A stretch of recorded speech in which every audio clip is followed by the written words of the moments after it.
Right? What Nicole said last night. Mike is now. Yeah.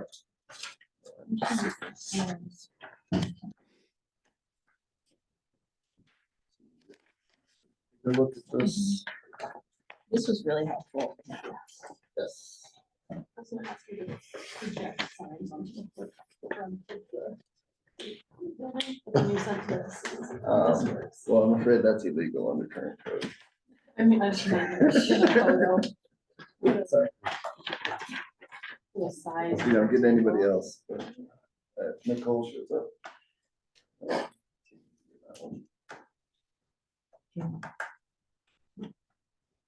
I think we can go ahead and get started. It is after 5, and we have 4 out of 5 zoning commissioners here, so I think that's pretty good. I do want to respect everybody's time. Folks online, thank you very much for being here, and then also city staff. If we can get this done tonight and let you go home, that would probably be much appreciated. Especially given how cold it's probably gonna be when we all walk out of the building. Good evening, everybody. This is the zoning commission work session specifically to discuss the sign code updates for on-premise signs.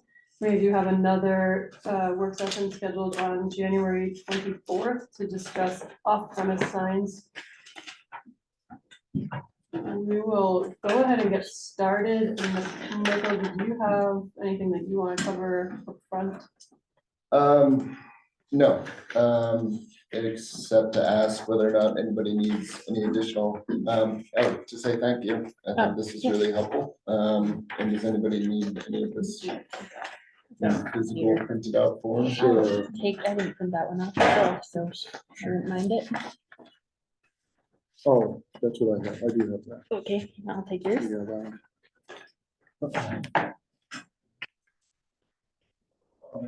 that one. You got one of those. Michael, I think I printed out the last version you sent us. Where are we looking at on-premises signs? Where is that found? Yeah, do you mind just directing us to the specific areas you feel you still need? It's essentially, there haven't been much in the way of changes. This is, what we've added were the feather flag, per your instructions, trying to come up with some sort of measurement based on linear foot for feather flags. A couple of So small changes, can and you then just, I'm the- sorry to interrupt, but can you just, what page are you looking at? Sure. Just to make sure I have the right document. So feather flags come under the exempt signs, but and basically the exemption is for a limited amount based on the formula of you get 1 in your first Got it. up to 100 feet, but then you need to get 2, you need 300 feet of frontage, basically, is the way I sort of understood before. So if you have a block, you can sort of do either corner or set them up however you want, but it was, I'm the city, I'm not married to those measurements. That was my understanding of where the zoning commission sort of wanted those numbers roughly. So that was on in the exemptions are on page 10. So it's 1123 for A6.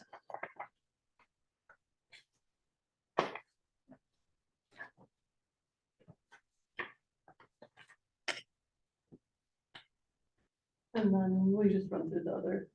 Yeah. changes. Thank you. So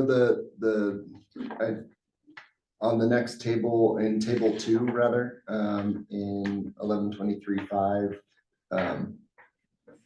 as we mentioned briefly in the last session, just sort of clarifying a little bit better that you can have multiple businesses on one side, that there's nothing prohibiting that, and didn't, so change that to permitted to clear up that confusion. And that common size and the design, that common size sign size in the guidelines is the same as, they don't get any extra allowances for how big that is. They're still just allowed a small sign in the R2. The biggest changes come with H, I, J, and K, and slightly smaller change to B, where I basically took the city of Belgrade's their legislation on electronic message centers and how they handle animations. I thought this was the one that best aligned to how I understood zoning commission's direction from the last session. I thought this was the best representative one. That is purely why it's chosen. If there's other things from those examples that you would have preferred I grab or what have you. That's what this session's for. So these are electronic signs on premises, right? Correct, Okay. yeah. Well, the electronic message display faces aren't allowed on billboards under this code. The current ones that are up are already there. They'd be handled as legal non-conforming. It's my understanding that they wouldn't be trying to play animated messages or things like that anyway. It's a static image for them. But this would apply to them. They wouldn't be allowed to play animation on the billboards. It's also my intention that or my understanding that that's not their intention anyway. But these are on-premise billboards. These are on-premise signs. Okay. Yeah. So they're supposed to refer just to the products sold on that site. So often they don't.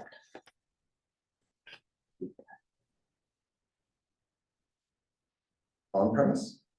Yeah, they often use the electronic message boards to advertise, local events and things like that also. Is that a problem? I don't think that it personally is, but I know that is something that they do. If a nonprofit has a fundraiser or something, they might put a plug in for them. But I don't think So we it's- can. It's That not would an be issue if content, it's right? non-commercial messaging. Okay. Yeah. So when Can can we, I just want to go through Okay. all of the areas so we know what we have before us tonight and then we can go back and. And otherwise, it's just a couple of the corrections that I wish I had made prior to the previous one. Getting rid of that particular setback requirement for the 30% for freestanding signs. That doesn't actually, that won't really work. It's under the Which design page? standards for freestanding signs is on, 21? sounds right. What, yes. Yeah, okay.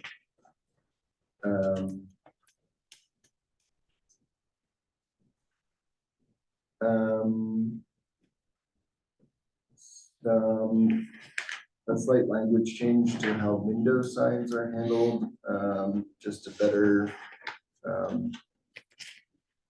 separate that out. That's on page 29, general standards 1B there. General standards.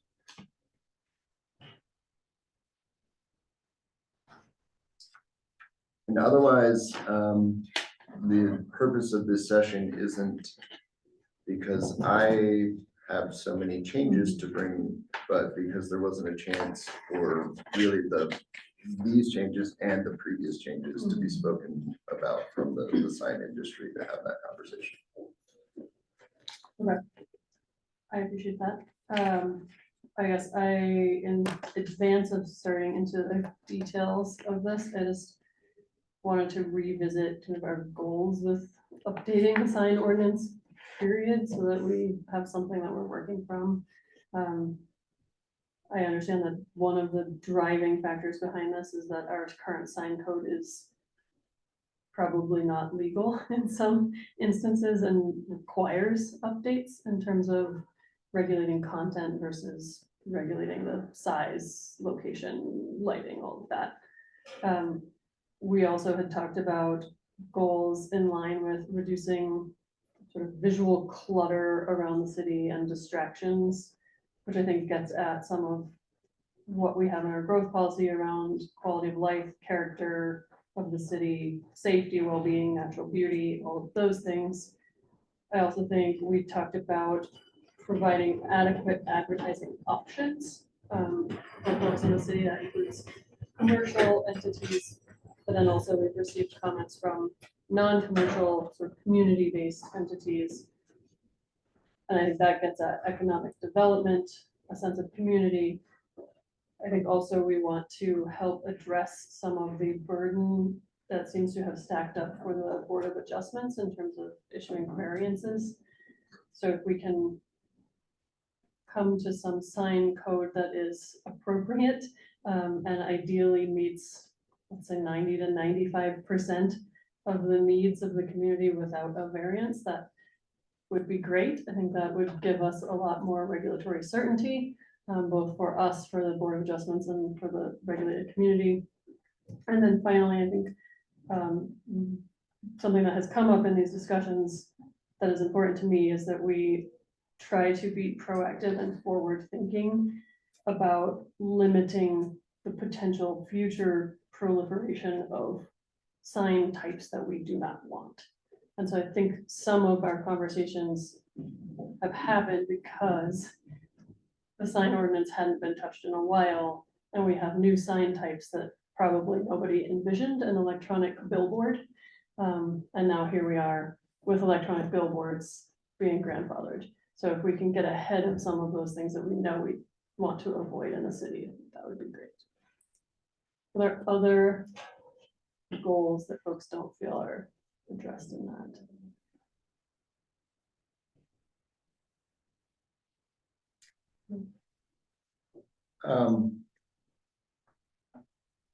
One thing that I think is touched on, but I don't know if it fits into the goal. But it's the role of the signage for, there's wayfinding and safety. And then there's sort of the direct advertising option, which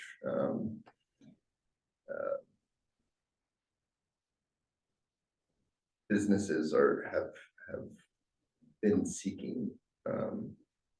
You can see around town with the EMCs, and just sort of weighing out whether or not that sort of direct advertising is a direction you'd like to see signage going of a specific product or a specific sale. Anything else? Okay. And so my takeaways from what Michael presented to start were we need to do some work on the electronic message centers, level of illumination, the foot candles concept, the animation, and then discussion of where those signs are allowed. And then also wall signage, we still need some discussion around size that is appropriate. Beyond those two, then we would go through and see if there's anything else. Does that work for zoning commission? Is your thinking that in each of those categories will include the public discussion as we go, or? I think so. Okay. Yeah, I would prefer if it's Yeah. more of a conversation. No, Kyle mentioned earlier, maybe we could unmute folks when we get to the discussion. I am, Everyone is unmuted presently, Yeah. or everyone that was at that Perfect. moment, so. so I would ask for folks online, since we don't have any members of the public in the room with us. I'll let you know when we are open for discussion and when we're talking just amongst zoning commissioners. And so you're able to unmute yourselves. You don't have to raise your hand. My ask would just be that you wait for the discussion portion, and then try to take turns and not speak over each other. That would be very helpful. All right. Do any commissioners have a preference of where we start, whether wall signs or electronic messaging? Oh, so, Electronic message. okay. And that's page 15. 16? Was 17? Oh, Would you like to start since you provided us some helpful research? Also. Sure. So yes, I did quite a bit of research on the different cities, and one thing I do want to bring up is that I found only 2 cities, Anaconda and Butte, that don't have something. And other than us, really, for restricting this type of activity. I think that should help people feel okay about this discussion. I think it's reasonable thing to have some sort of limit on this type of direct advertising with electronic message boards and the way it is coming across. Some of the things I learned that I thought were very interesting is while a lot of these cities have shorter turnaround times than one would expect, like instead of the 7.5 seconds, they actually typically allow 1 second or 2 seconds, I think. I believe that's how they get around this, what is animation. So they'll allow quicker turnarounds because then you can have essentially, maybe you can't fit your full text on your message board, but you can still go in multiple changeovers to get your message across, but that allows you to kind of draw the line between what is animation, what is not. So that's something I thought might be of interest for our discussion that I noticed. Yeah, that was probably my biggest thing. And just a general repeat of my strong feelings to hope we can get to something that will help us kind of increase the ability to see our actual town and the buildings in it, and decrease this kind of race to the blingiest. I think will continue to happen as folks have the capability to have more and more energetic signage, and then need to compete with their neighbors' energetic signage. I think kind of finding a level that we're comfortable with would be nice, that everyone can get up to and still get their message across, but what sorts of things they're offering would be like. That's helpful. I would, thanks for digging into that. yeah, this is I really just wanted to add to that since we just had a hearing last night and we were talking through the conditional use permit criteria, it just got me thinking about what are the conditional use permit criteria, and that kind of, what do we think about as zoning commissioners when we think about whether something is appropriate in a zone or an area. And one of those that came to my mind thinking about lighting of signs was talking about the sort of, seepage of the light onto other properties, the enjoyment of those properties, and also climate change desires of the city.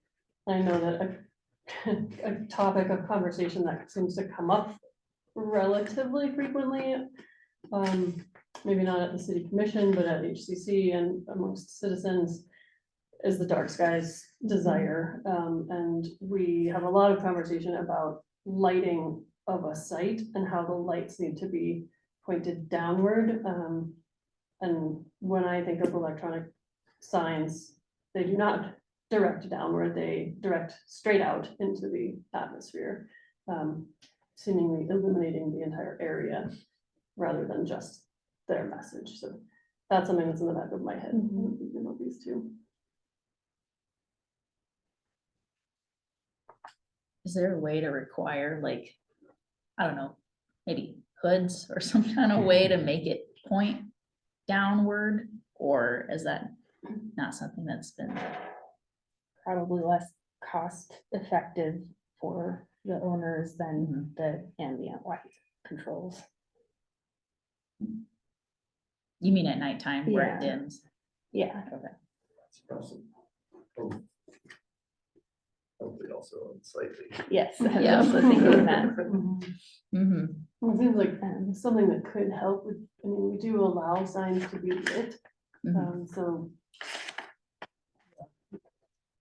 a balance of the brightness of the sign itself shining outward versus light shining onto it. So in this, back we just got, there was kind of mention of concern about turning these types of signs off after hours for emergency responses and after hour activities such as deliveries. I could see that mattering if your electronic message board is your main business sign, which is not yet typical in our area. So if turning off during certain hours is something we want to keep in, or even if you're thinking of expanding that, maybe making sure there's some sort of exception for ones where that's like the only way to figure out what building that is, could be a way to adjust for that. What about just the idea of they can just keep it on so long as they're still open? That gives you a maximum basically of 2 AM when just the latest a bar can stay open. But otherwise, most are closing down before then. It would allow like 24 hours.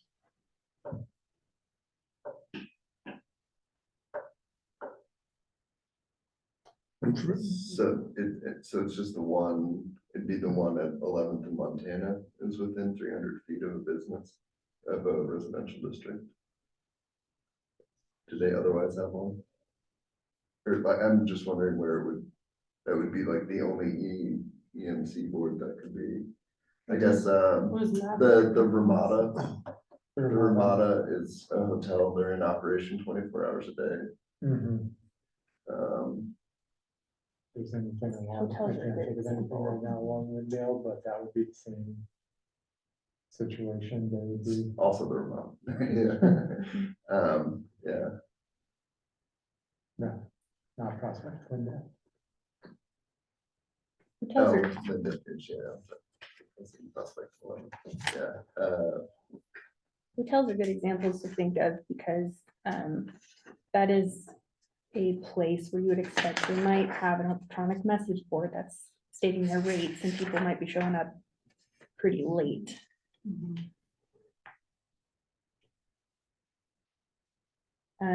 He does have an alternative recommendation of decreasing the illumination levels by 33% from the proposed 0.3 foot candle standard. So I guess I'm having a hard time looking at those concerns. Differentiating, I mean, we're not saying, so let's say it's,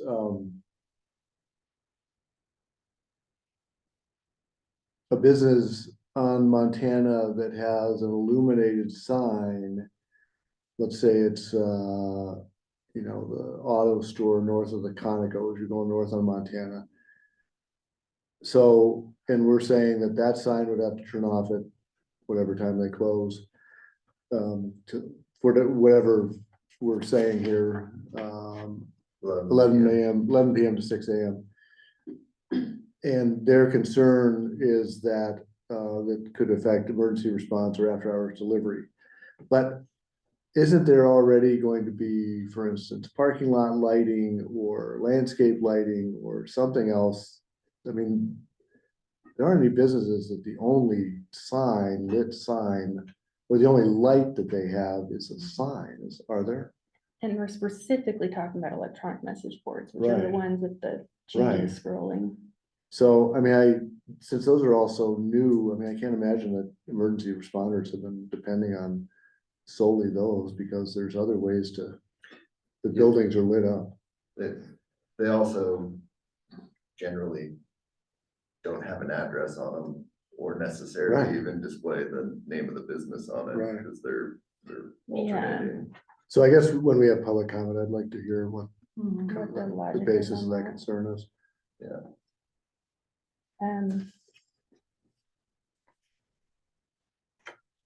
Just one question I have off of that. So like at gas stations where I guess some of them are electronic now that show gas prices like $3.78. Is that considered an electronic messaging center, or is that like a different type of lit sign? No, that would fall under our electronic messaging center. Okay. That's my impression too, because I think I saw somewhere, maybe it was in one of your examples, where That was an exception. specifically gas stations were called out as being an exception that's Yeah. allowed. That makes sense. But if you carve out one exception, then there's probably a few others like hotels and other things. and- Yeah, maybe a couple, but. Change. Mhm. Cause some gas stations, I mean, they're not electronic, it's still the little Mhm. like stickers, letters and numbers, but it's likely that they're all gonna be electronic moving forward. Yeah, it's gonna increase. Right, so I know we had gotten comment from some of our sign industry folks previously about allowing electronic message center to be the entirety of the sign versus like limiting it to a percentage of the sign. I don't remember where we landed with that. In this version, would it be able to take Yeah, up their whole? it would be. So somebody, presumably their main sign could be 100% digital sign. Then it would be a business decision. Do I, if my electronic message center is required to turn off at a certain hour, Mhm. do I want that to be my only sign, or do I want it to be part of my signage? Particularly since, a lot of times they're on freestanding signs, they're not typically on like a wall sign, right? Can they be? I think we're prohibiting electronic message centers and wall signs. Make sure yeah, Before we get 30%. Electronic message display faces.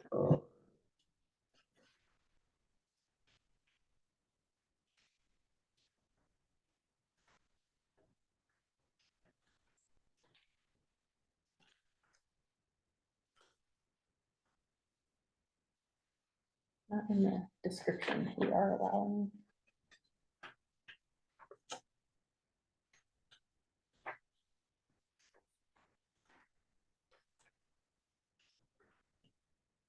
Mhm. Here it is. It's 1123.6 C. Awning, billboard, canopy, incidental, projecting, roof, suspended, and wall signs may not have electronic message display faces. So every building, they have some sort of wall signage typically, so you can figure out where they're at, which will not be affected by whatever we're doing here. Mhm. So, Michael, in your draft, your HIJ tract Belgrade, where does your K come from? It was a wording. Because that had been covered in B.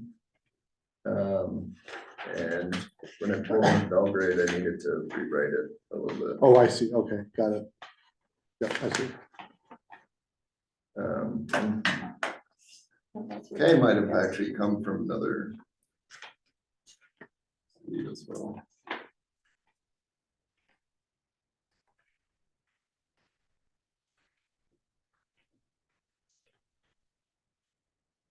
So yeah, that's where I saw gas stations called out was in the Belgrade. Mhm. Because they had that time of night restriction. Well, they say that they can only be permitted for gas stations and institutional uses, but that's not an exemption from the rest of their electronic message center restrictions. And they say it can only be 50% of the sign area.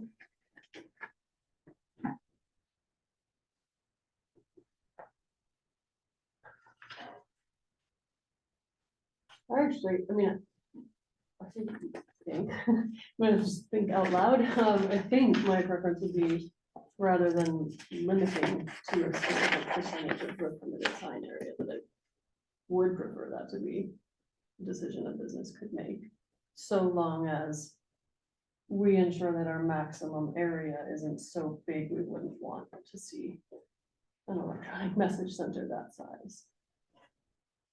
If it's too big and we want to limit it, then we should consider adding a percentage back in.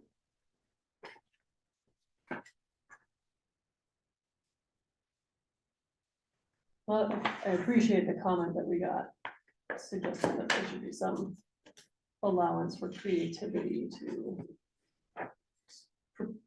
prepare or design signs that are not just the standard static classic thing with electronic message center underneath.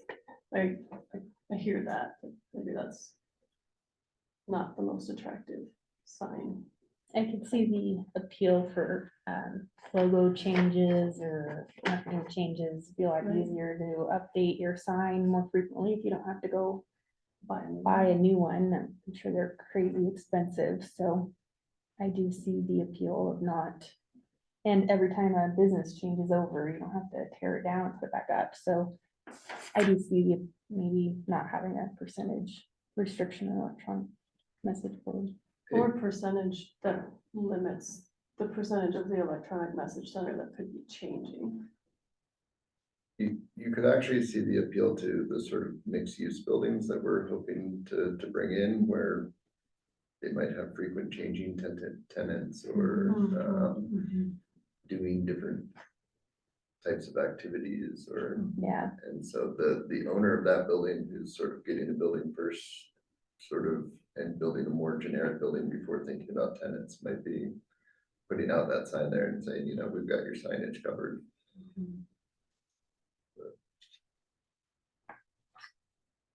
I think if I understand, Leslie, some of your concerns that you've expressed in past meetings, what we don't want are basically this big distracting TVs lining the streets.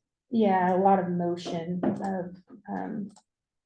of messages that you have to pay attention to for a long period of time and continue to do things to attract your attention, to keep your eyes on them. I was also reading some other research that was not provided to us about the mental toll it takes on you and how that can affect driving and other things, and that weren't industry provided research. And that's what they were saying, was like the more of that type of thing where, you know, advertising is meant to do that, right? Get your attention, the more frequently it does something to make sure it keeps your attention is kind of the issue. So videos, you're supposed to keep watching them. And they do things to make sure you do. Variation in the light is something people have done. I don't think they'll be able to do that as much with our lumens change, but that was something some cities have talked about. And then that's why the changeover is always something that's talked about as well. Yeah, so for me, it's more it's the animation is the primary issue and the things that go along with that.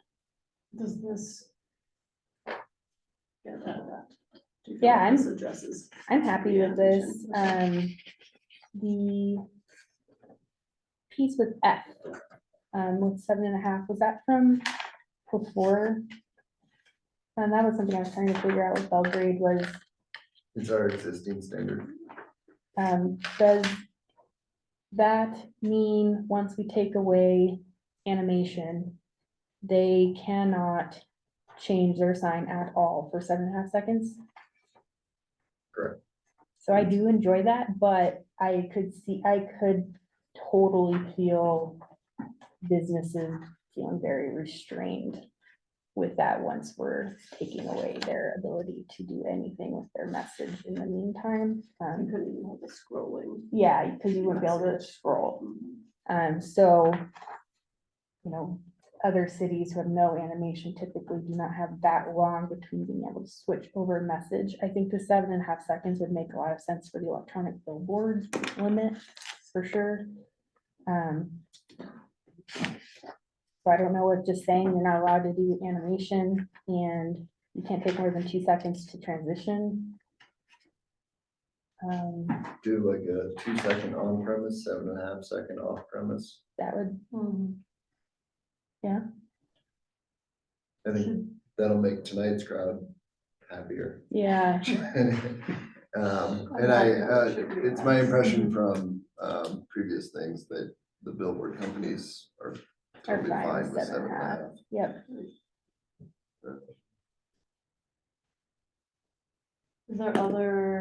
Are there other things on electronic message centers that zoning commissioners want to make sure that we talk about before we ask?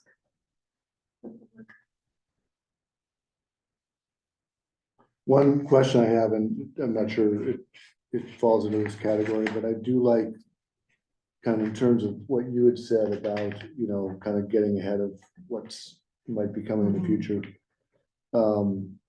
I like the Bozeman, all signs not expressly permitted are prohibited.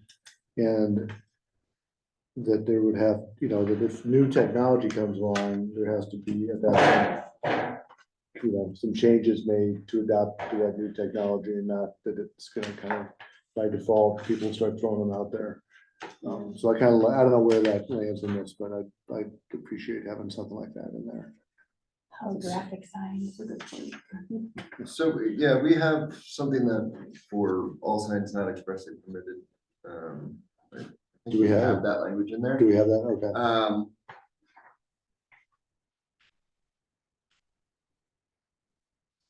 I mean, work sessions are slightly informal.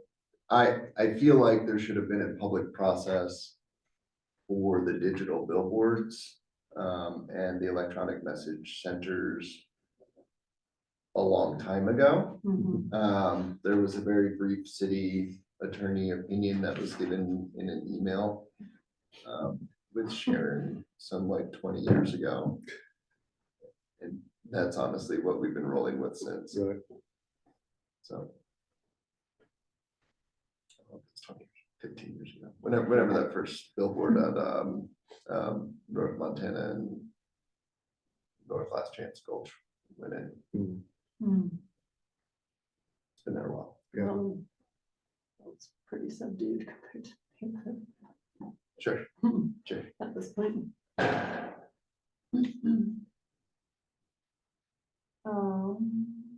I think that's a good point, Kim. Michael, do you know where that is in our current version? Yeah. Not especially.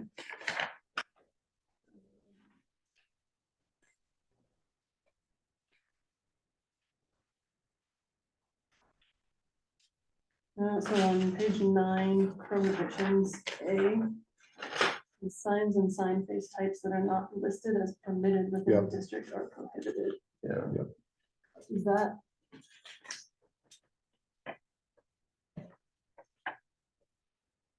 Yeah. Is that broad enough? Yep. You're the lawyer. and- Yeah, I think so. Okay. Good. Anything else you wanna chat about, just zoning commission, Sarah? I'm just realizing, it's funny, I've written some of this long enough ago at this point, and we're not using it to enforce things, that I'm kind of forgetting where some stuff is. It's not great. I guess I have a question for Yeah. staff. Related to foot candles. Do you have the technology that you need to be able to enforce this? Like walk certain We had it distance until it from? was stolen out of the inspector's car 2 weeks ago, so we will have it again. Well, so that was a light meter, was that foot candles, That or would was, be how that or was registers. it net? It's, you can do the math from one to the other. Our lighting code is in foot candles, so I assume is? it's in Okay, foot candles. yeah. Okay, Yeah, it's written as 0.5 foot candles at the property edge. okay. I mean, Um, just based on how other things work in the city, it would likely be complaint driven. Mhm. Someone would call in and say, this sign is really bright, can you go? Yeah, Use the app. Someday my crusade to let us just ticket things will happen. Just attach it to the sign. I'm the only, currently where that crusade stands is I'm the only person fighting for it. Possibly Kyle, but I don't Fix know. signage crusade. I don't have to do the enforcement as much, yes. I will let you have your tickets. So have you guys been like checking out Dave's Pawn and the other pawn shops for the stolen candle measurement? It wasn't stolen from any of our cars, it was stolen from the building department. Yeah, Oh, well, man. That's so to be bizarre. fair, we use their cars. It's like that person probably got home and said, what the heck? Yeah, this is not what I thought. What am I gonna do with this? Okay, Yes. I think we That's unfortunate. should ask some of the folks who are joining us Sure. online to weigh in on some of these things. You guys do not have to raise your hands. It might be easier if you do, so we can make sure you're not all talking at the same time. I know we've had some conversations and I'm sure you have perspectives to share, and then there may be specific questions that zoning commissioners have for you based on your expertise.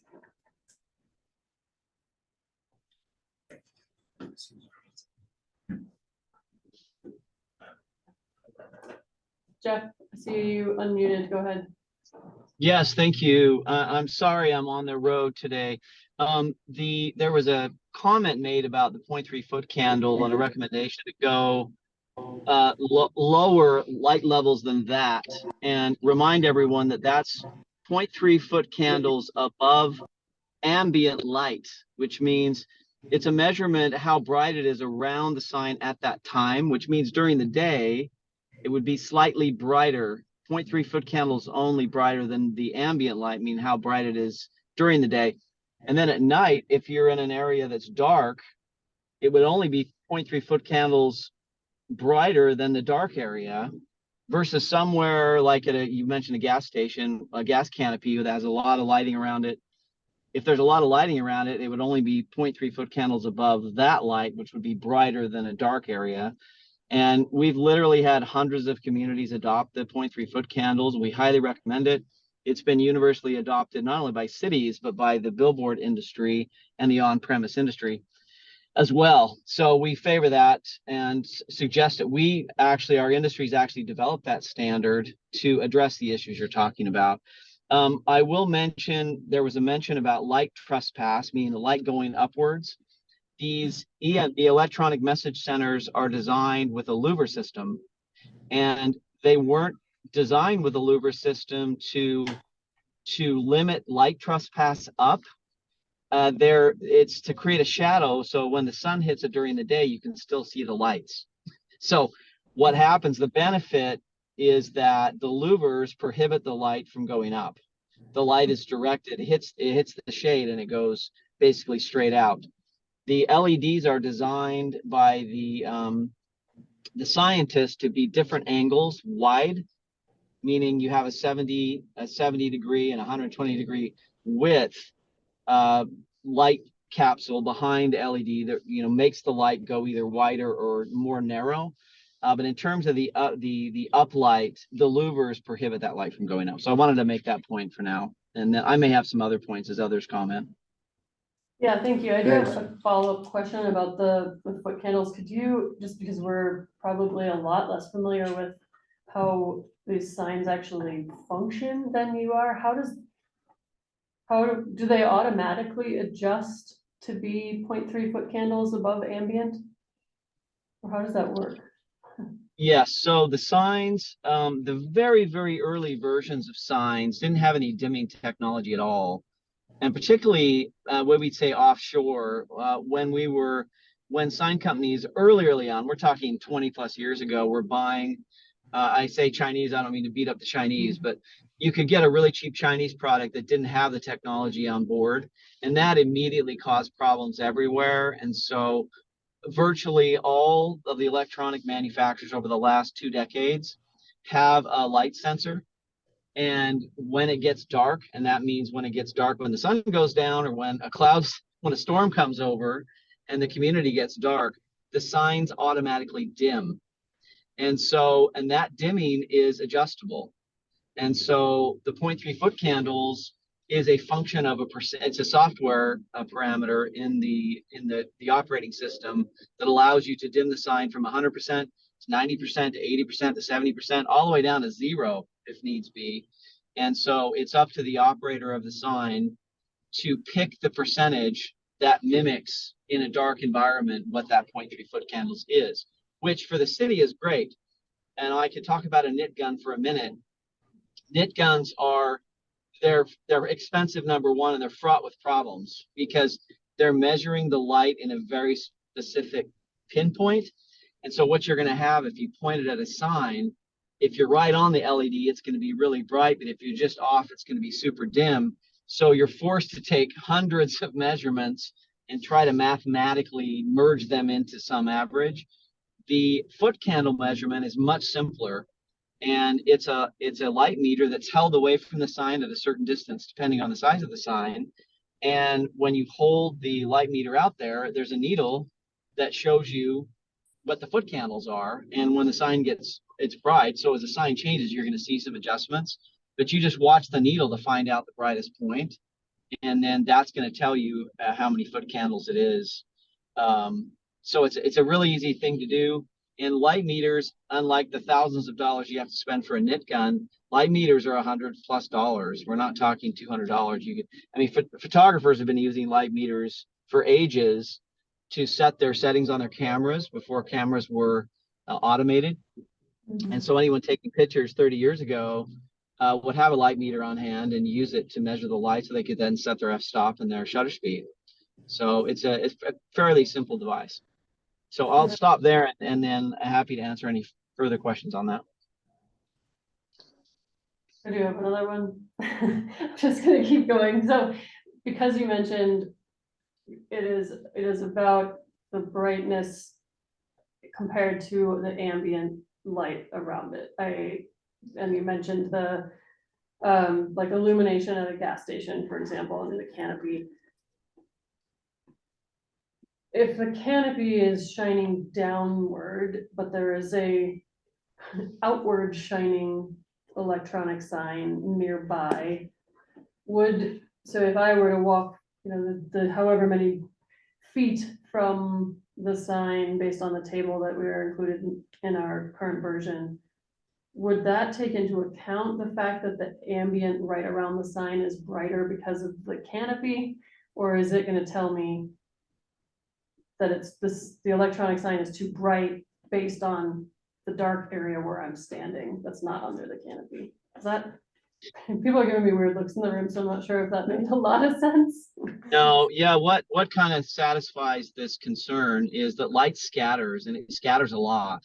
You think of a snowy evening with the lights down, you're gonna get a lot more reflective light off snow, and you're gonna get much less reflective light off of a dark surface.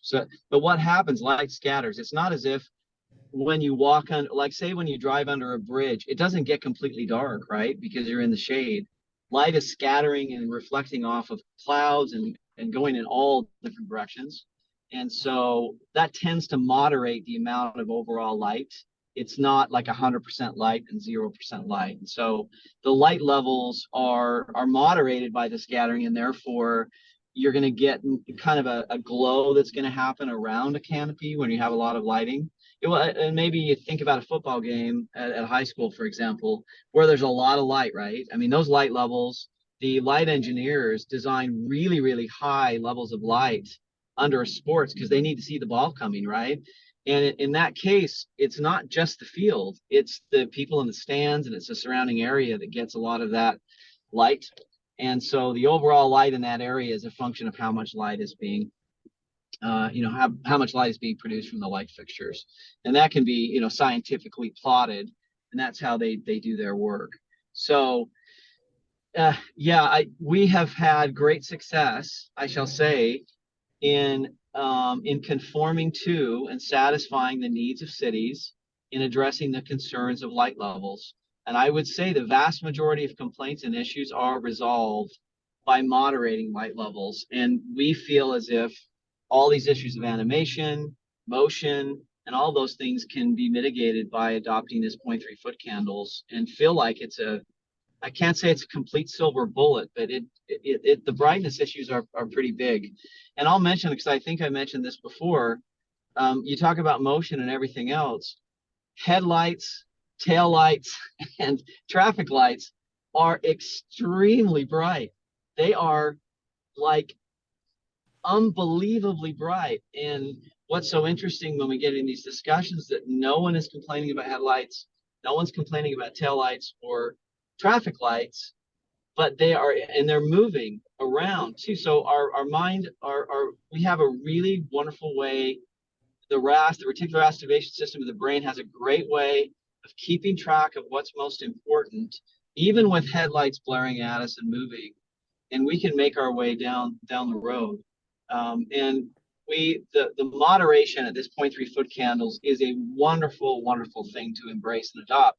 And it's something both the on-premise and off-premise industries have embraced. And so we completely support that and suggest you put it in place, and we suggest that we simply conform to the lighting standard. And I think that's some shared ground and a shared interest that I think we're all willing to move toward. And I think it's going to make a big difference, dramatic difference. That's helpful, thank you. You bet. Yeah, the NIT standards were only ever a leftover thing from that first draft that we were working with, Yeah, and it, I have no interest in going back to Yeah. this. No. yeah, the first and one of the, most vociferous things they've made a point of is to adopt this standard over trying to fiddle with other things. I guess I think about, let's take for an example, the new Maverick gas station that is going in. Yes, it is along the highway, wonderful, but it is also very close to what was a pretty dark residential neighborhood previously. So my question was trying to get at, if they were to have a large electronic message center at that gas station, would a resident in the South Hills, who we heard from at one of these work sessions, would that message center appear too bright at night because the ambient light around the message center is so much higher than the dark night?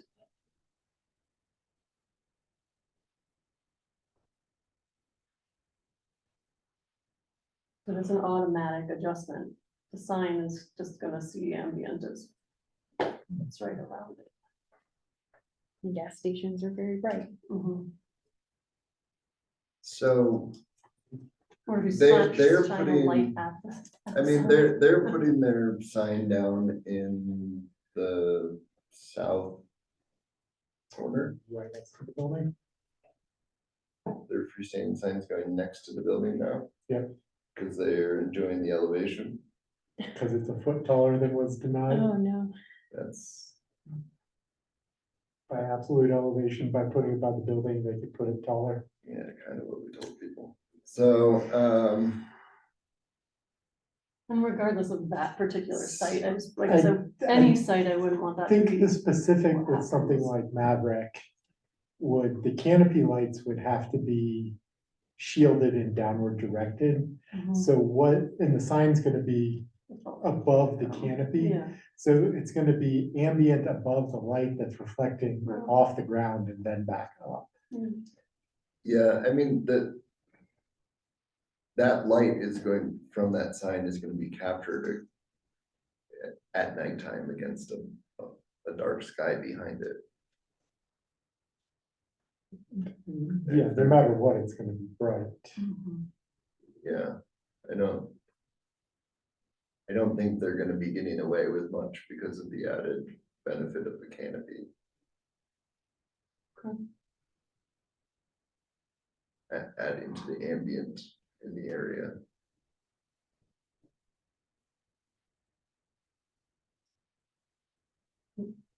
Currently, could somebody put a spotlight on an electronic message center? No, Could they because it Add would downward facing light to their electronic They- freestanding Oh. sign? shine light down onto the sign to do it. Hmm. Just thinking of, So I don't you, want people gaming the system, and I know that that is not what folks who are joining us tonight want to do. I trust you, thank you. However, there are always gonna be bad actors, and if we can make sure that those sure, things aren't there's a red allowed. flashing light on That'd top be of a great. sign just outside of city limits, designed to mimic an emergency service. Yeah. So, I mean, we don't have to look very far for bad actors. So,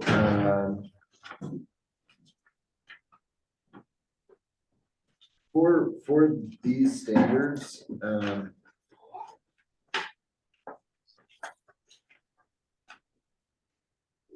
if you shine a flashlight at your TV, you don't get a better picture, even if you're trying to get it to like turn up the brightness automatically by doing that, but I don't think like maybe, think that's going to help yeah, change anything registered on a light meter. You're just adding light to the area. It's gonna, and perhaps what Jeff said earlier answers my question, which is that they don't want light, bright light shining on an electronic sign, because then you can't see the electronic sign. right, And Jeff, you have your hand raised. Yes, the primary intent is to have the contrast, Yeah, and adding light to the face of an electronic message center actually makes the electronics worse.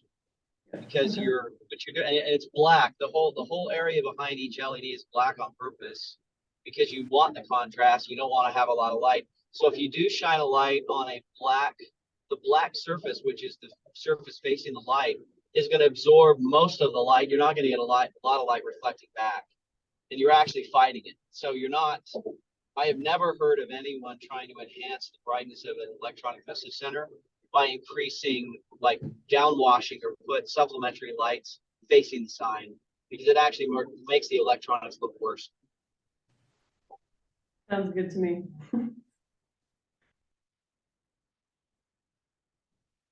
So anyone else online who? James, you're unmuted, go ahead. Okay, yeah, thank you very much. I appreciate the opportunity to speak. And just to dovetail what Jeff was talking about in relation to the 3/10 foot candle, it does work extremely well, and it has been tried and tested throughout the country. And it is, as Jeff mentioned, very easy to enforce. And I think that the important thing too to remember is that with this type of standard, electronic message centers will be very similar to the other types of signs as far as brightness that are in the area, and in some cases maybe not even as bright, especially at 3/10 foot candle. So I think that's the really important part, is that it's going to kind of fit in with a fabric of other signs. It will not stand out, and if it does stand out and the other signs are in fact meeting the 3/10 foot candle standard, you will very easily be able to tell.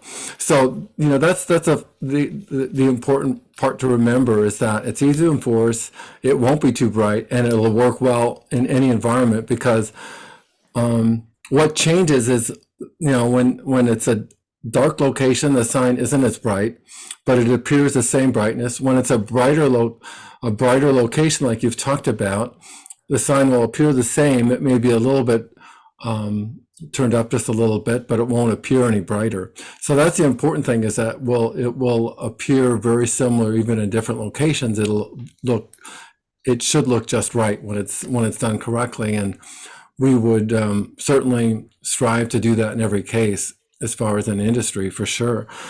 And I think, you know, once you get that and you hit that right with every sign, how it operates goes away as far as that part of it, the regulatory side. If it has a hold time of 7 seconds or allow animation, it's not as critical, because then it will not be something that is, you know, certainly it's not flashing. It won't be too bright. And if it does animate or has a hold time of whatever, right now you're proposing 7.5 seconds, we would certainly support, by the way, something less than that too. But I really don't have much more to add, because I think that part versus, you know, everything else in relation to, you know, like the residential and the 300 feet And, the suggestion with the reduced illumination, that might actually get too involved because when you're a 3/10 foot candle, it is going to be a just about right illumination. But what I suggested there is rather than turn them off, just have something that will provide additional assurance for the community that it will not be too bright. And even at a 33% less illumination level, which would be equivalent to somewhere around 200 nits, it'll still function okay. It won't be perfect, but it'll still work well. But the important thing is to focus on the standards that you're adopting with illumination, and you'll see a difference. You'll see a difference because I'm guessing right now you do have a few signs that are probably a little bit too bright. So with that, I do not have a whole lot more to add, but certainly happy to answer any questions. James or Jeff? Well, James, you just mentioned that traditional signs that are illuminated are often brighter than the 0.3 foot candles. Yeah, and that's my having looked at some signs like an EMC and some static signs next to each other. I mean, clearly the 3/10 foot candle is with around 300 nits. When you're looking at a white sign face, that can easily be a little bit more than 300 nits. So, I'm not suggesting the need for additional standards for non-EMC signs because I don't. Because 1123.6B, one of the edits here is that it says illuminated signs, so that's all signs, including electronic message displays shall not exceed 0.3 foot candles above ambient light. Oh, you do have that across the. Oh, I didn't. Maybe that's something I missed. So you do have the 3/10 foot candle across the board, huh? Yeah, is that I just want to make sure, are you saying that that's problematic for non-electronic message centers? Yes, I would say so. I would not. I don't think that that's really needed, to tell you the truth. But given the variability of electronic message centers, it's definitely needed. But I would not include that for static signs. Yeah, if I might add a little bit to that, if you don't mind.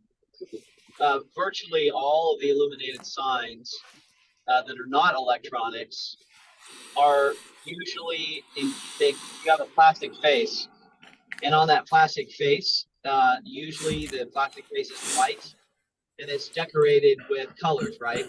So the darker colors, the blues, the greens, they're really dim. I mean, they're well below what normally you see. A straight white face, you're never going to get anything brighter than a white face. And in order for the white face to look consistent, the plexiglass or Lexan, it diffuses the light on purpose so that the diffusion makes the light look along the face of the whole entire sign. And so as you add colors, if you add red or add yellow, you're always going to dim that level of brightness. And I don't remember a city ever complaining about a regular sign face that either has commonly fluorescent lighting behind it, and as it's diffused through the face, it hasn't been a problem at all. And let me mention that a lot of these sign cabinets are being retrofitted with energy efficient LED systems, and they're created similarly with a similar light output, because if you make it too bright, the sign face will look uneven. You'll have bright spots and dim spots. And so all of the LED manufacturers are making these conversions, which are the light systems are put inside sign cabinets with a diffusing face, and they mimic fluorescent lights. The very nature of fluorescent lights and LEDs, as you put them in brand new, over time, fluorescent lights and LEDs, as they age, they all get dimmer, more dim. And so on year one, they're going to be brighter than they are in year 2, year 3, year 4, and year 5. And so you also have this lighting effect that over time, as the sign ages, it's going to get more dim. Yeah, I'm referring to light output from the sign face. So yeah, it's extremely uncommon. It should probably happen, but I don't know of any city that's mandated the 0.3 foot candles for a traditional sign face. Would you like that scratched or do you, I'm sorry. you have more So I follow-up? do have a follow-up question, I suppose. We have had concerns about some static signs. I am thinking of maybe it's more of a fear with the Maverick one, because I'm not sure it's in yet, right? It is in lit. Okay. And that's just the most recent example. I don't know if you've heard of others before. Perhaps it's the ones coming in new that people complain about and the rest folks are used to. Yeah, So if there's I, a full provider. What I'll mention too is they're mechanically speaking fluorescent lights like you have in the ceiling of that room, likely. They run off a ballot at 700 volts. They are not functionally dimmable. And so there's no mechanical or electronic feature that allows those signs to be dimmed. And so there's no way to dim the sign from daytime well, they're only come on at night, but there's no way, there's not a sign that I know of that's set to dim at night in the traditional sign cap. So if you have issues with some signs, some static signs at night being too bright, that's an issue of them being built too brightly. Like a wattage. Yeah, that's uncommon, and you can't the ballast takes 120 volts. In order for the fluorescent light to come on, it has to be at 800 volts. If you lower the power to the ballast, the lights just simply turn off. They just won't work at all. And so a fluorescent light is not functionally dimmable. Yeah, I think it's also perception of brightness too. I mean, if you're I think you're talking about the new gas station out by the roundabout.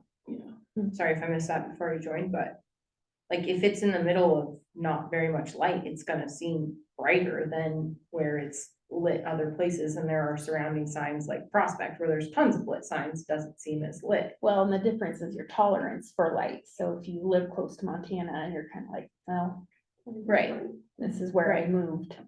So I think what we're saying though is we don't have a way to manage the brightness of it's the same brightness, it's just the perception of that brightness. The only way you can manage it is add light around it, I guess.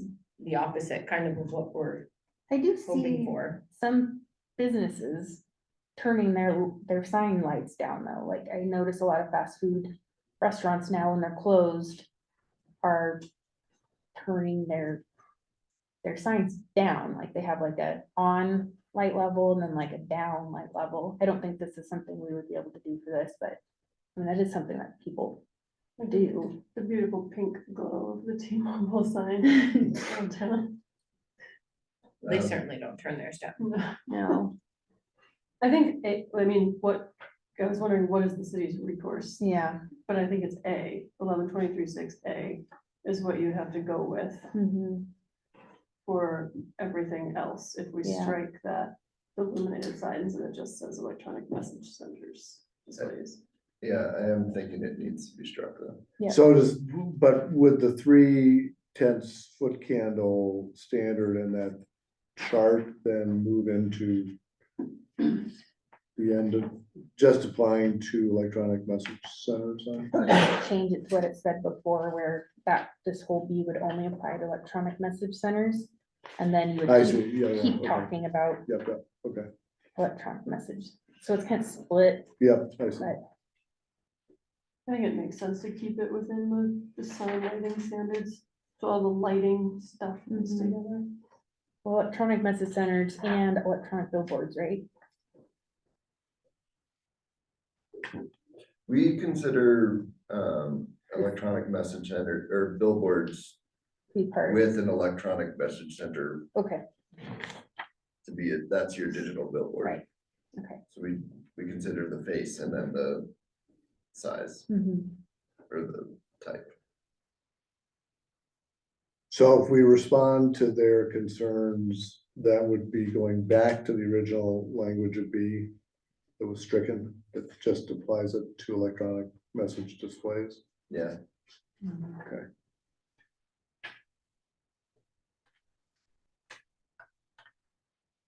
would we, I guess that's a question, would we go back to the original language? Because that says they must have ambient light monitors and automatic Oh, controls. sorry, the ambient light monitors are now in K.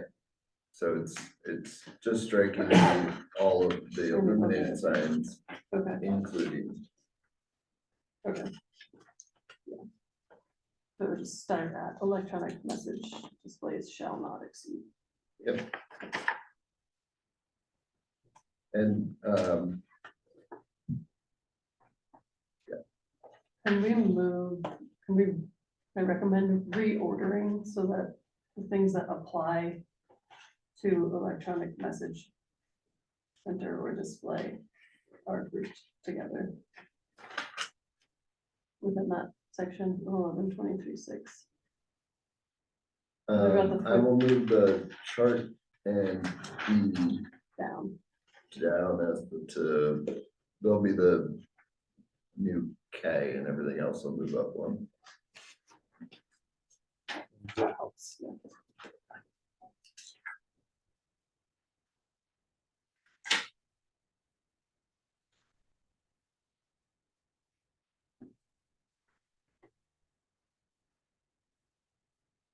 So we're going back to the hours and the That's right. shutting off at night. That is something that's currently in this version that we have heard comments tonight about. Given what we've heard and what we've learned, Coffee's adjusting to these ingredients. Does the zoning commission want to keep the requirement that that if they're located within 300 feet of residential, they automatically turn off between certain hours, and if so, do you want them to keep those hours in the current version?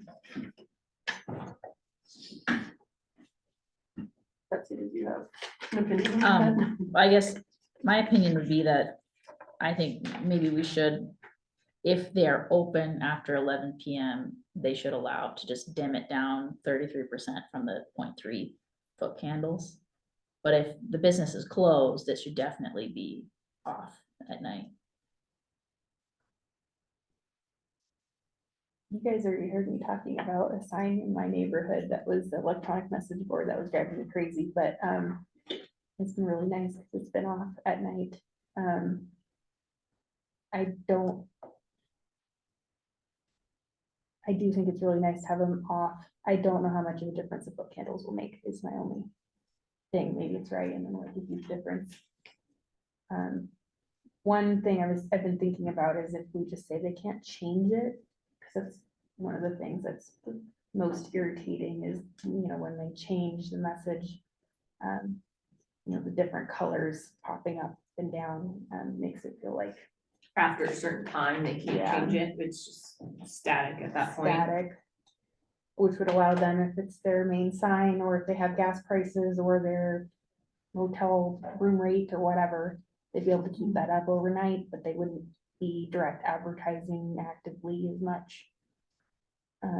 So if we're allowing a 2-second, say, before 11 PM, reducing that time between messages back down to 7.5 seconds after 11 PM for something that's open all night. What about, so just to offer a second option, not to. Yeah. I don't know, I think if I was laying in my bed and had that light in behind my shade, it would still irritate me if it was 7.5 seconds, but, I think just enforcing that is it's just like, I just think it's unreasonable. I guess, so just talk me through like what happens when someone has that happen to them. Where the sign is very close to their home and it comes through their window, which I totally understand. They would write a letter to, I'm not trying to be a jerk either, just talk me through, they write a letter to the city. And say, Yeah, I mean, they'd have to know that that's the requirement. an email or phone Frequently call than works as 7.5 well. seconds. Yeah, it's changing more, they'd have to time it, they'd have to know that's the requirement. And then they'd have to somehow notify the city. And who from the city would deal with that? Right now, one of us. Yeah. Okay, Like, all right. great. So you would respond and you would go out there and also time it to confirm their reporting. Yeah. And then you would issue a citation of sorts that would be, No, first we'd write them a letter. then we'd write them a letter back and we'd say, your sign is at 11:30 PM is moving too fast of a rate, whatever it is. They'd get like 30 days or whatever to come into conformance, whatever's spelled out here. Yeah. I don't wanna like complicate this so much that we're frustrated when it's not enforced because it's so complex. And I think it'll just burden, it just gives us a bad rep. We're burdening business owners, but we don't really have the means to do that much about it. It suggests that maybe all of these regulations are, comply if you can and want to, and Yeah. you might not get caught. Right. So what do you think about the residential area adjacency situation? What do you think?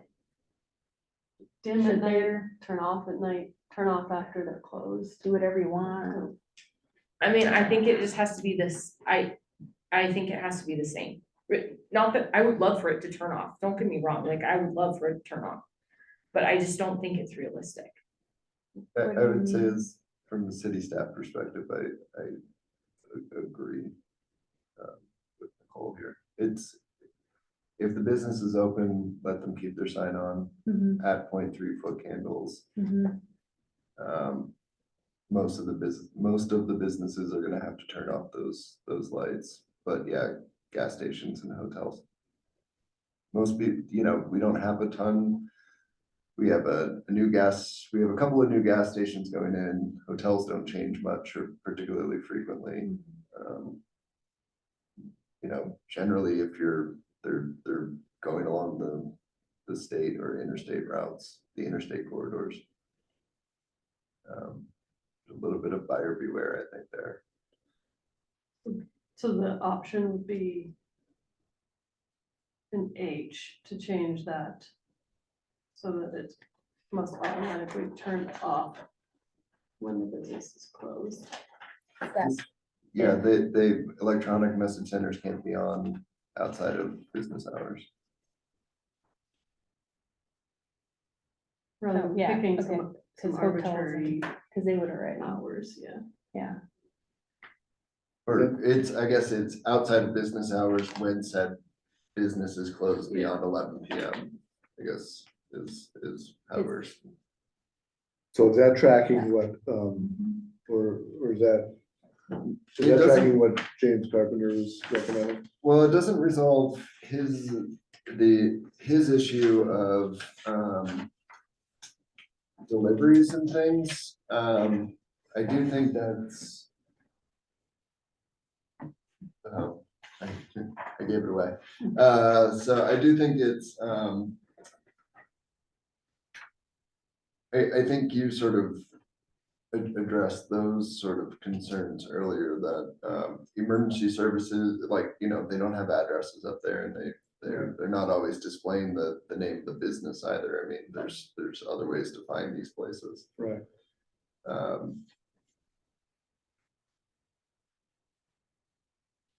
So There's also presumably wall signage. right, so your thinking on H would be what? Say that again, the changes to H. So it's,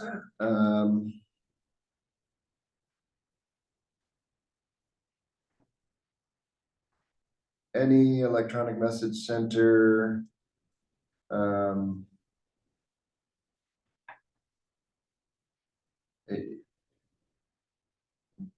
failing to do it on the fly right here, but basically if, basically it needs to be turned off between 11 and 6 AM unless the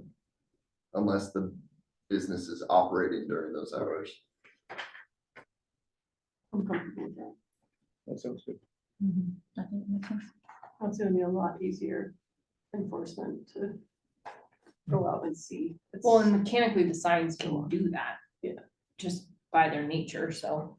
it doesn't burden the business owner that way that they have to manage that either. Is it? So thinking of science mechanically doing that, is it a challenge to say in our code that it must automatically turn off? Because we're saying that, like, they would not be allowed to manually turn it off, has to do it automatically. Can we just strike the automatically?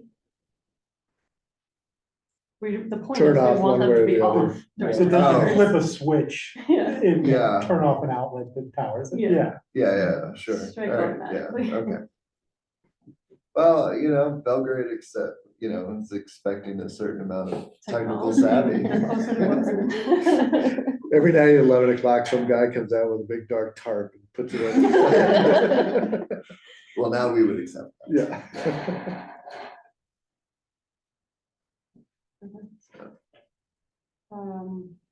What else do we need to address related to electronic message centers?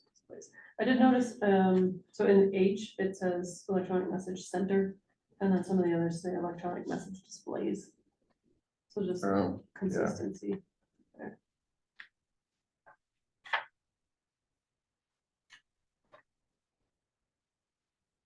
I guess one question I have about I with, they can have fading, dissolving, but they can't have scrolling, traveling, flashing. Is that something that you guys know what that means, so you can enforce it? Because I'm not entirely sure what the difference is That between. it would wipe from one message to another completely. So like one would dissolve to nothing and the next one would come up instead of text that just continuously moves across. Okay. I think that makes sense. I just want to make sure that, it's another enforcement, question people might have in the future.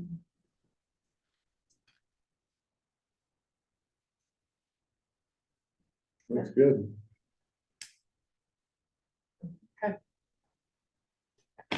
Is there more comment from folks online before we move on to wall signage?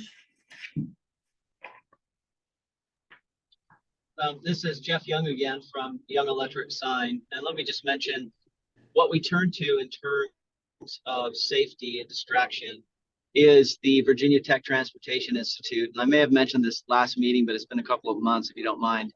Virginia Tech was engaged by the federal government to establish the threshold of safety, and it's 2 seconds.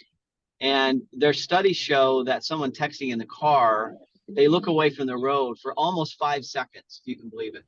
So it's like 4.6 seconds. So what Virginia Tech is saying is, if you're texting, you're looking away from the road for 4.6 seconds, your chance of causing an accident goes up monumentally, and it's very, very unsafe.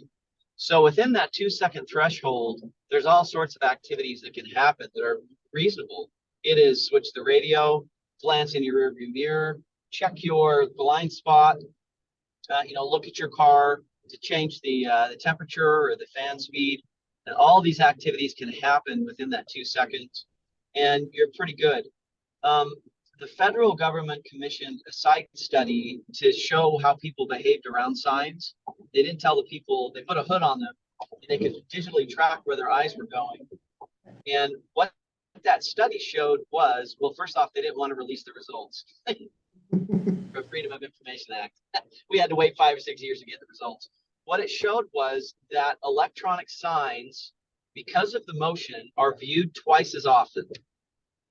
So if you have a sign on the right that's electronic, then it's changing in some way, and a static sign on the left, you're going to look at the electronic sign twice as often as you are the sign on the left. So thus the value of advertising, that a customer who has an electronic sign is going to be viewed twice as much as the customer, the provider that doesn't have that type of sign. And the important thing is, eye glances, this is a dirty little secret, I've probably shared this before, eye glances never exceeded 1.3 seconds.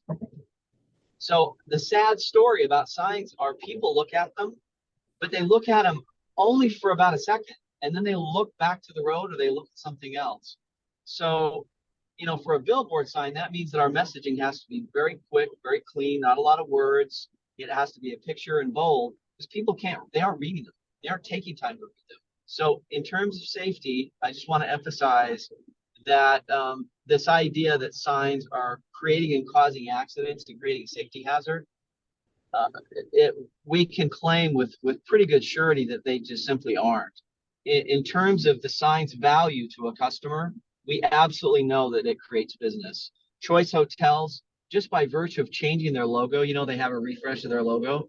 Just by changing their logo, and someone says, "Oh, Choice Hotels, oh, look, new colors," their business goes up 15%. And so I just have to emphasize people are investing in these signs because it makes a big difference for their business. And the business community is important to all of us for all the reasons. And so I'll stop with that. Thank you so much. I want to assure you, Jeff, I actually did read that study, and several more, and was very interested in what they did and didn't do in some of these studies. I did want to, mention a lot of these were on the equivalent of electronic billboards, and they were not looking at a lot of the animation like videos playing and things like that is what I was noting. So, I mean, that's what I've noticed is like, especially a lot of these are older. And another thing I noted was that they noticed that this is something that the second of distraction aspect. And I think it was the one where they were watching the eye tracking. They're talking about the visual clutter and how the more things going on in your environment increases the issue, whereas if there's one sign that has things going on or other distractions, it's not a problem, but as there's more, they had concerns. So but I do hear you, and I do hear, the concerns of the business community wanting to make sure they can get their businesses out there, and we want to make sure we can keep folks buying local as well. So Yeah, thank you. Some years ago when we were debating this, and I appreciate the point you're making, my counterpoint to that would be, and mind you, we're headquartered in Salt Lake City, so that's where I live in Utah, but I went through 10 years of traffic accident study that's published by the state. Each report is exhaustive. It's hundreds of pages. I went through 10 years of studies. They studied hundreds of thousands of accidents and tens of thousands of fatalities. And in those studies that happen every single year for an entire decade, we know what's causing accidents. It's speed, it's alcohol, it's distractions of all kinds. The interesting thing in those hundreds of thousands of accidents, with police officers showing up, trying to figure out what it is causing them, signs are never mentioned once. And electronic signs are not mentioned once in any of those accidents. So the smoking gun here is, it hasn't really emerged. And so has anyone looked at a sign longer than 4.2 seconds? Probably. Are signs creating danger? The studies are showing no. And so with the brightness, we embrace the brightness. We all know customers want bigger signs. They want signs that advertise, that attract their customers because it works. And, we applaud your efforts to look at the code, and we appreciate your consideration to make sure that we're supporting our local business community.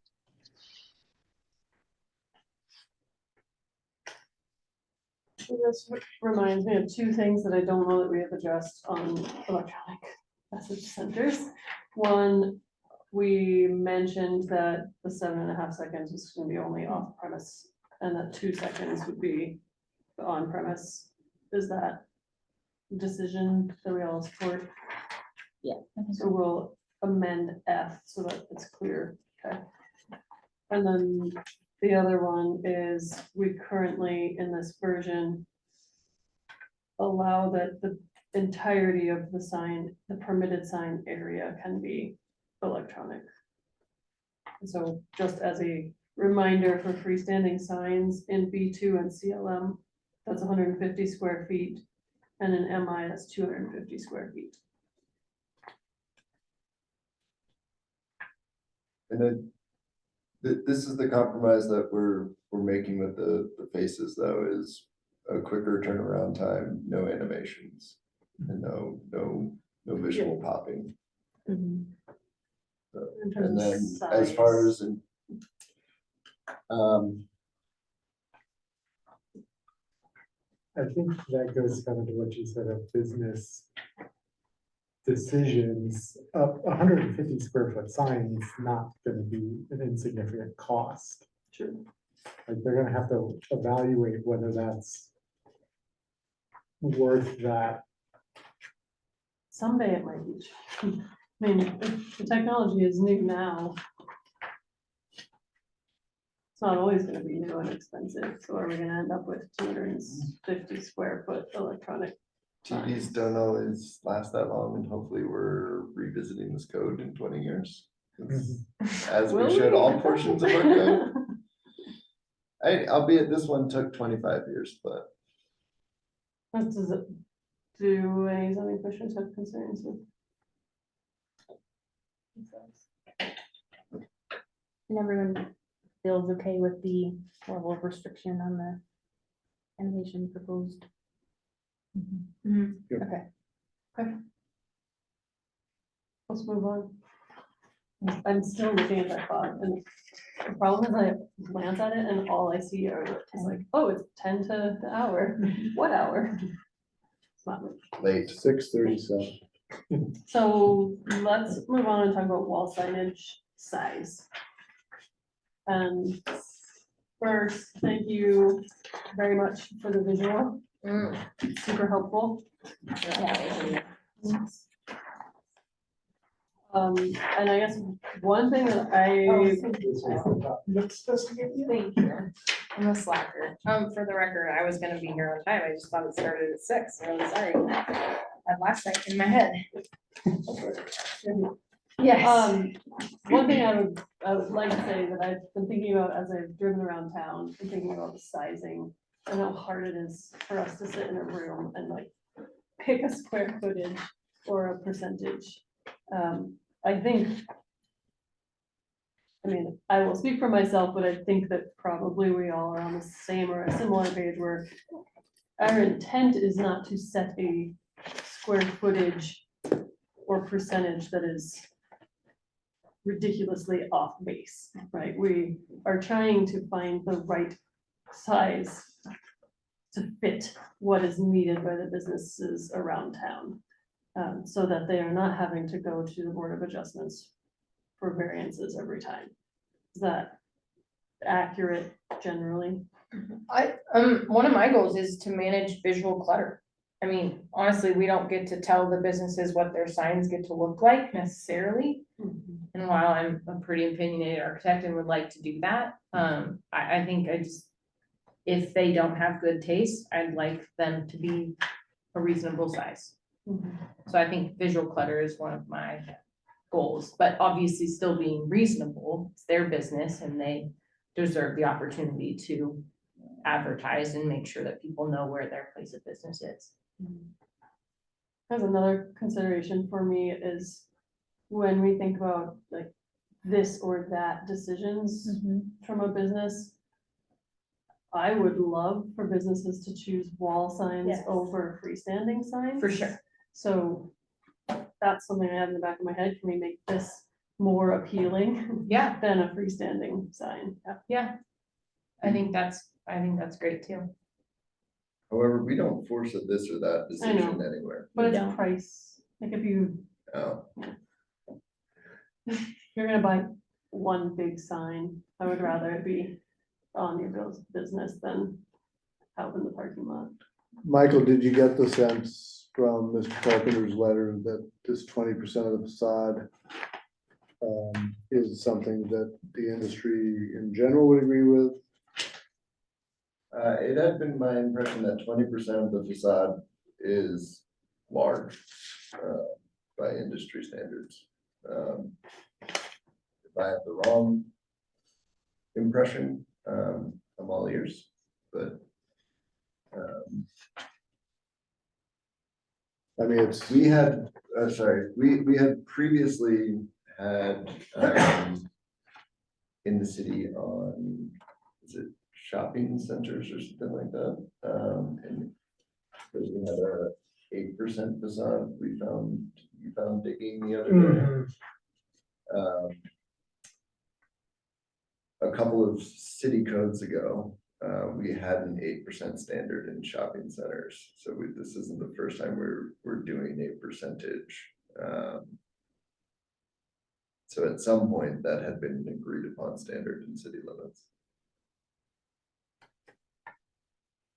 Do you have any sense of what generally we see around town? That's where it's been really hard to drive by Walgreens and like, oh, it's appropriate. I don't know. Looks what like a percentage that is. 12.2% or Yeah. Well, based on this comparison, I'd say that's right on. Mhm. Not 30. Yeah, Maybe a 30's little bigger wrong. than 10. 3 is definitely